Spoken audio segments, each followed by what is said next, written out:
If money's tight, you've got two options: spend less or earn more. And if you've tightened your belt as far as it can go, it's time to bump up your revenue. Fortunately, Jimmy Rhodes has some ways to get that money ball rolling. Getting started on a side hustle is our featured story at the top of the list.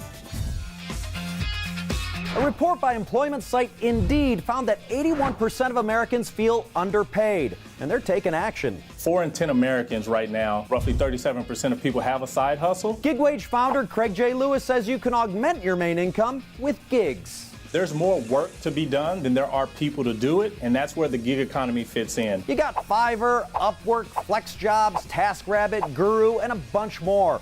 Finding the sites is easy. Google's your friend. So let's focus on how to prepare yourself to start getting the gigs. First things first, you've got to pick your hustle.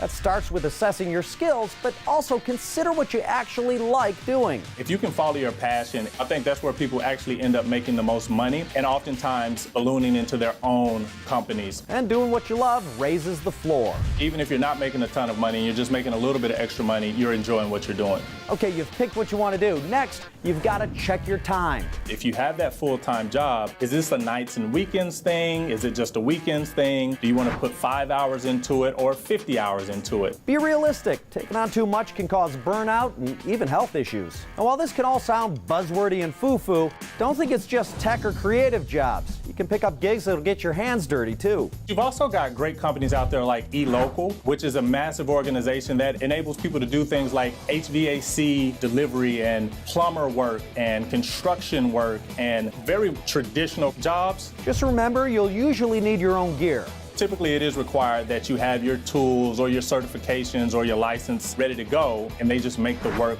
readily available. And hey, by definition, a side hustle isn't your main job. So stretch yourself, because with gigs, failure is an option.